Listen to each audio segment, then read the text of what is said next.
Welcome to Within the Frame, where we bring the most pressing issues across the globe into focus. I'm Kim Mok-yeon. U.S. President Donald Trump's approval of South Korea's nuclear-powered submarine program marks a historic shift, resolving a long-standing barrier shaped by non-proliferation concerns. For South Korea, this isn't just about a new capability. It's a move that repositions its role in regional and global security. But still, serious questions remain on how to secure fuel, navigate legal and political hurdles, and build lasting public support. So how will this latest decision reshape Korea's defense strategy and its place in the Indo-Pacific region? For answers to this, we connect to Jihoon Yu, research fellow at Korea Institute for Defense Analyses and former ROK Navy Commander. A big welcome, Dr. Yu. Thank you for having me here today. Great. And also joining us is Andrew Millard, Assistant Professor of International Relations at Changwon National University. Good to see you, Professor. Good evening. Thanks for having me. So, let's start right away. Of course, about President Trump's announcement to approve South Korea's nuclear-powered submarine program. So beyond political symbolism, what kind of tangible shift does this actually represent for the U.S. ROK strategic alliance, Professor? There's a few different ways we can look at this. So this is a really good question, to be honest, because when this was announced about a week ago, 10 days ago, of course this made headlines because this is the first time that South Korea is getting a nuclear-powered submarine. So this does represent quite a big shift, quite a big change towards becoming a very strategic partner to the US. However, we need to look at it a few different ways.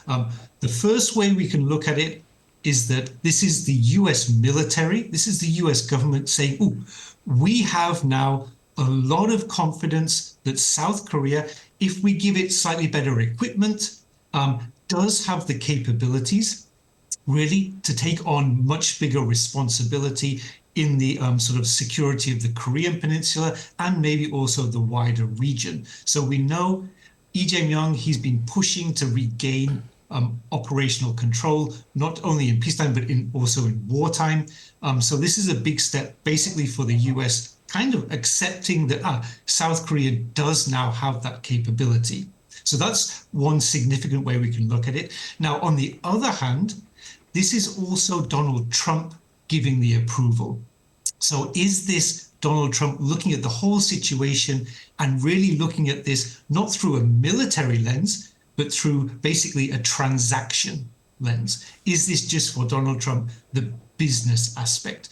Potentially bringing more shipbuilding to America, bringing jobs to America, reducing the cost of military support, security for South Korea. So reducing those costs, the burden sharing, having South Korea increase its spending on defense. So we could look at it that way as well. And also, if we compare with, for example, AUKUS, so the Australia, UK, America deal, it's a little bit insignificant. But what I mean by that is, in the reports, we're seeing that for South Korea, there is a nuclear-powered submarine. We're not talking about plural. Generally, it's just about one nuclear-powered submarine. If you look at the UK, in the early 2030s, they're going to be increasing theirs by 12 nuclear-powered submarines. For Australia, it's a minimum of 3, potentially up to 8 submarines. So for South Korea, it's a very significant step in that it's their first nuclear-powered submarine, but it is only one. So there's a few different ways we could look at that. Right, definitely. So it definitely seems to be great news, but we'll have to see how much strings would come with that. Now, building on that, so securing a nuclear-powered submarine will actually require navigating the legal constraints of the ROK-US nuclear agreement as well. Dr. Yu, what realistic roadmap would allow South Korea to move forward within the existing framework?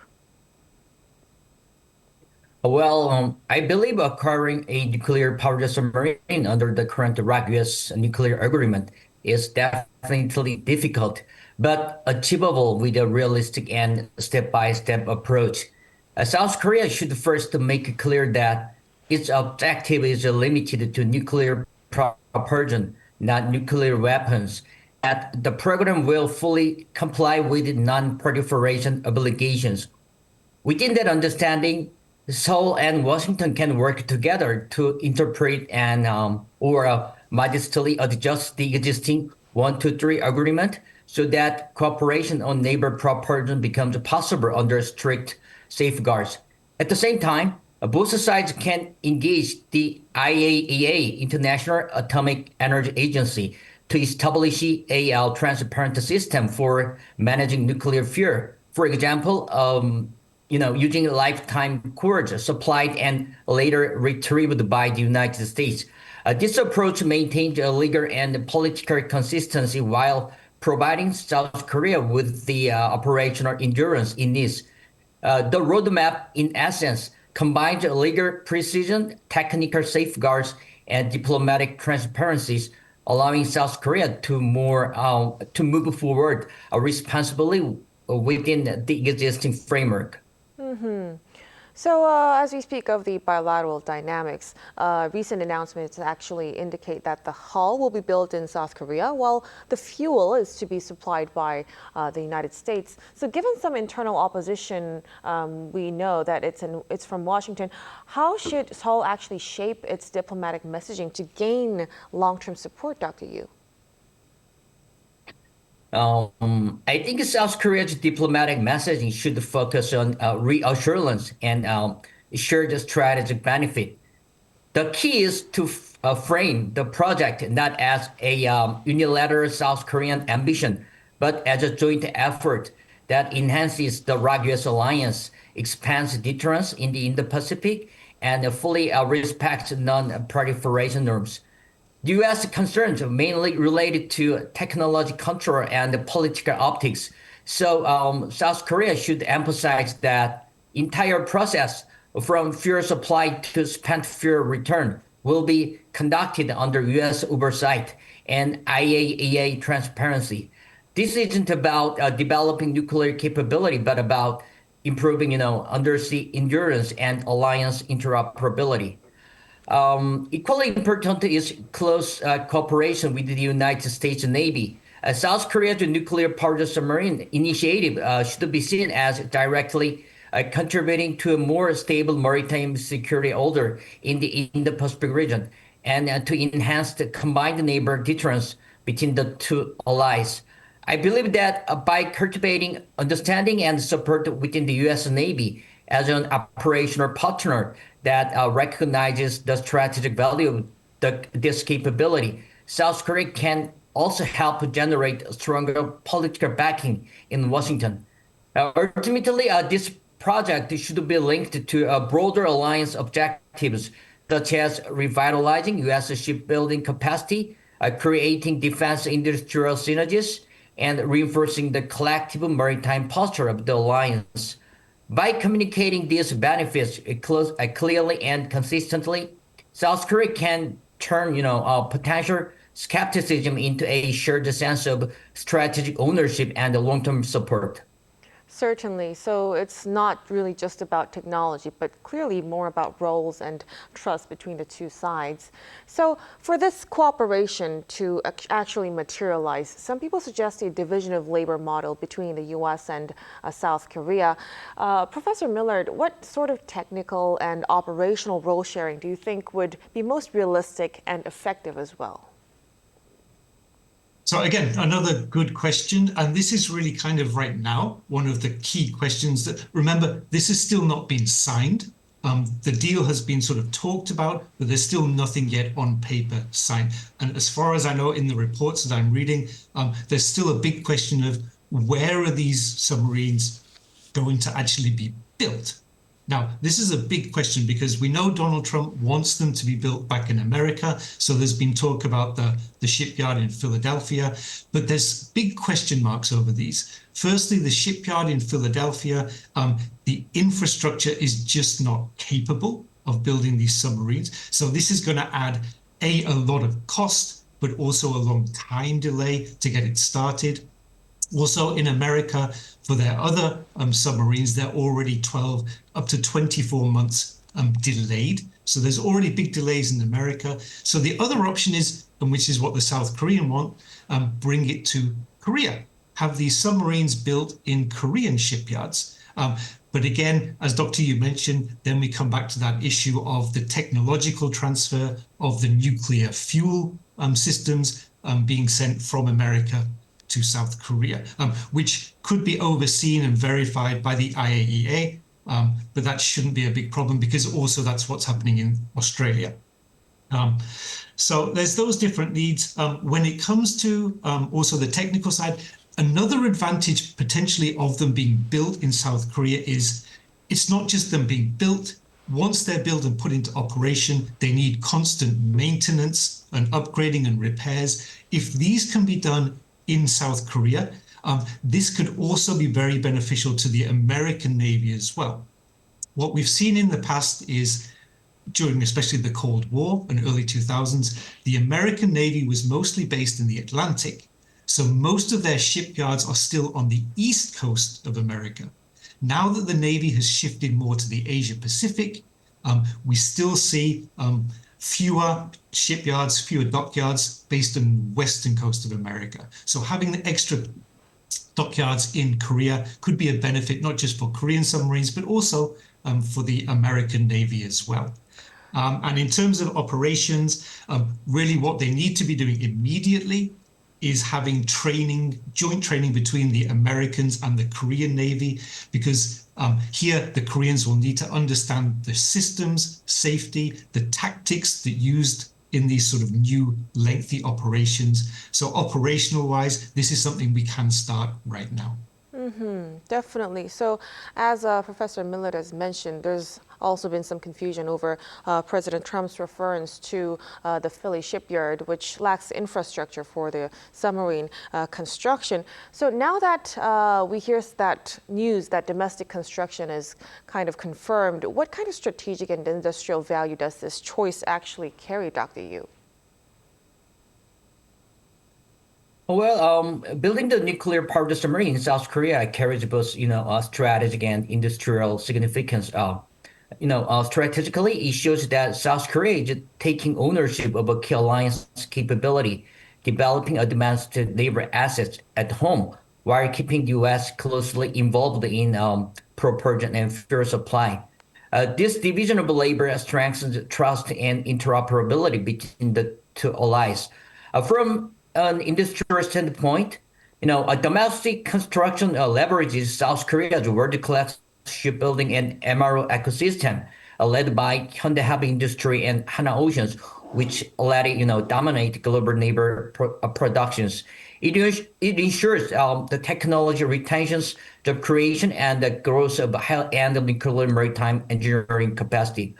While the Philly shipyard lacks submarine infrastructure, cooperation with it and other U.S. facilities can, I think, still provide, component work, maintenance, and technology exchange, effectively, linking South Korean manufacturing strengths with the U.S. shipyard revitalization goals. In short, building at home is not just, a national project. It's a way to another. It's a way to anchor the ROK-US alliance, ensure the industrial resilience and long-term maritime capability. Now, let's also shift to a question that many Koreans are actually curious about, whether this nuclear power submarine would actually function as a true pillar of strategic deterrence. What are your thoughts on this, Professor Millard? Another good question. So I liked what Dr. Yu said a little bit earlier when he made it very clear that this is a nuclear-powered submarine. I think a lot of people, when they hear nuclear, just automatically assume nuclear weapons as well. So we need to make this very clear. This submarine that will be given to South Korea, it's nuclear-powered. It will be using conventional weapons. And therefore, we can say, actually, its level of deterrence may be somewhat limited. Again, especially if it's only one submarine that they're going to be taking hold of. However, once they do get it, for it to be really used effectively, this is where we need to see a few different things coming into play. So firstly, a nuclear-powered submarine, it's designed for long-term endurance operations, but stealth-style operations. So again, the ROK Navy needs to be in training with the US on how to really tactically go about these sort of longer endurance operations, stay stealthy.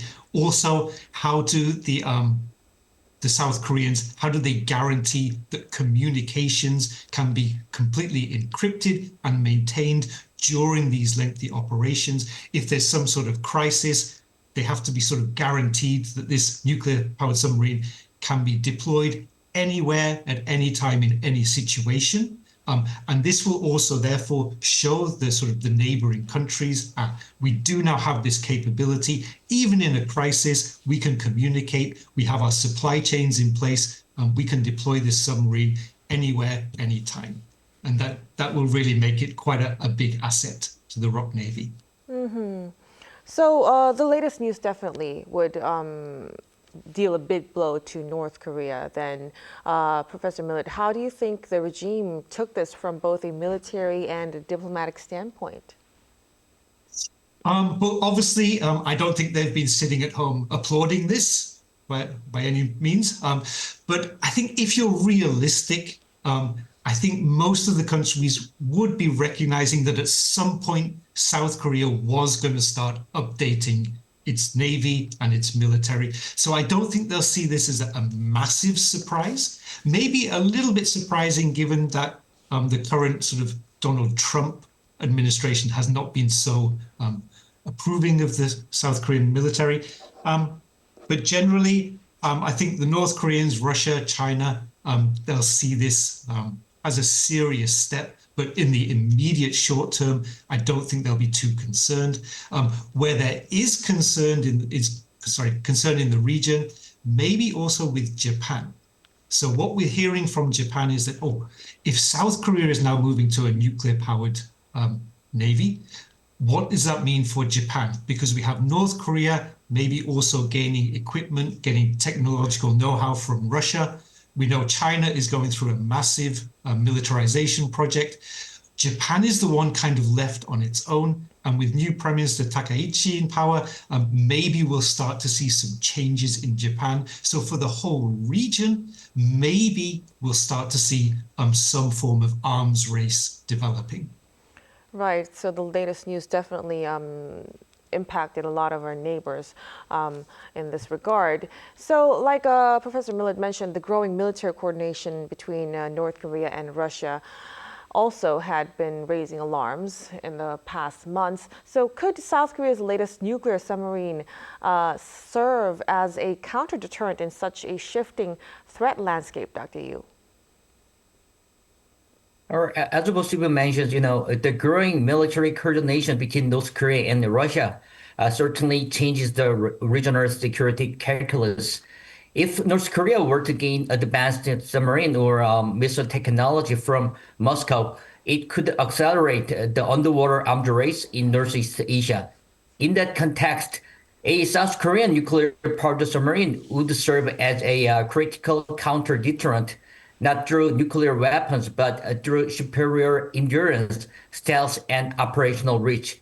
Such a capability would allow South Korea to monitor and respond to threat across a wider maritime domain and enhance joint deterrence with the United States.